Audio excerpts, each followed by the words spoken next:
بسم اللہ الرحمن الرحیم رب اشرح لی صدری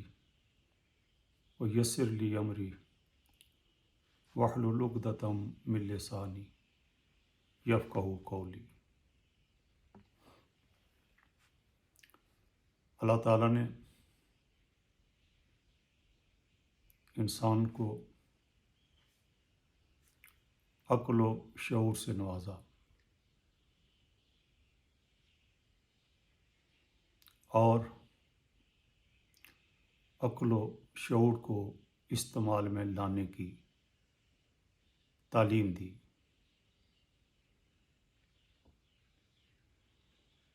فرمایا معاذ مفروضوں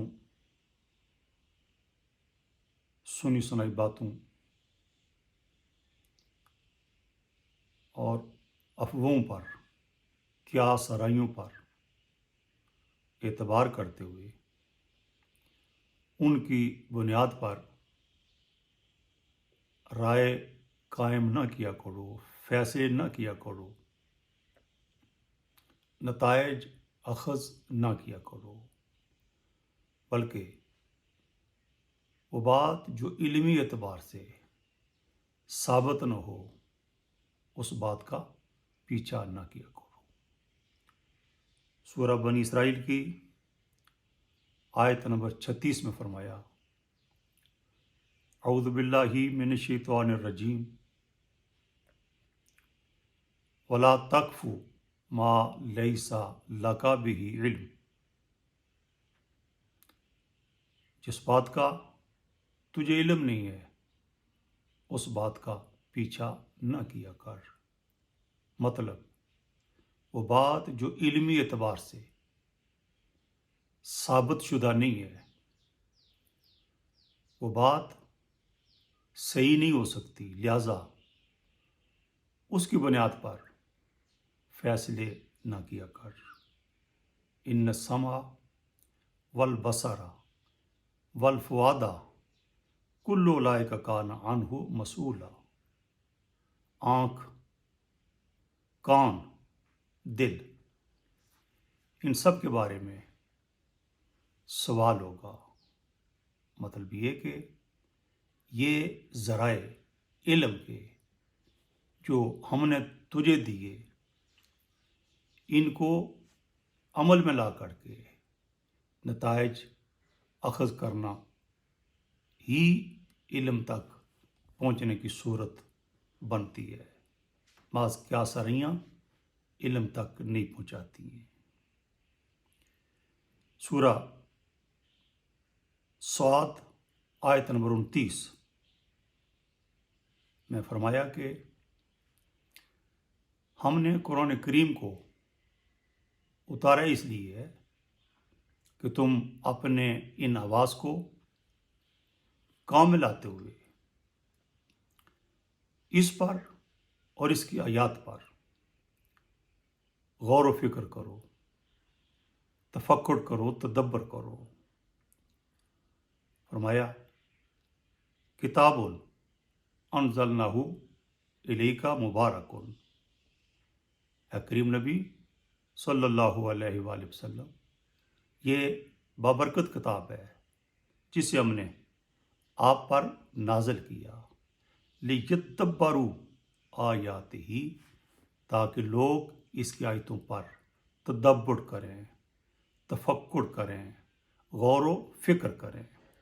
وَلِيَتَذَكَّرَ أُولُو الْأَلْبَابِ، اور عقل والے لوگ اس سے نصیحت پکڑیں۔ گویا قرآن کریم اپنا مقصد نزول بتاتے ہوئے بتاتا ہے کہ مجھے اتارا اس لیے گیا ہے کہ میرے قاری میری آیات پر غور کریں، سوچ و بچار کریں، تفکر و تدبر سے کام لیں اور اس طرح وہ نتائج اخذ کریں۔ سورہ محمد کی آیت نمبر 24 میں ان لوگوں کی جو لوگ عقل کو استعمال نہیں کرتے، شعور کو استعمال نہیں کرتے، حواس خمسہ کو استعمال میں لا کر کے علم تک پہنچنے کی کوشش نہیں کرتے، یا قرآن کریم پر غور نہیں کرتے، ان کی مذمت کرتے ہوئے فرمایا کہ افلا یتدبرون القرآن،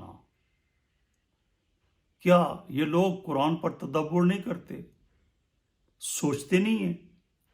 ام علی قلوب اقفالھا، یا کہ ان کے دلوں پر تالے پڑے ہوئے ہیں۔ گویا اگر یہ قرآن کریم اور اس کی آیات پر غور و خوض نہیں کرتے، تفکر و تدبر نہیں کرتے، تو اس کا اللہ فرما رہے ہیں واضح مطلب یہ ہے کہ ان کے دلوں پر تالے پڑے ہوئے ہیں۔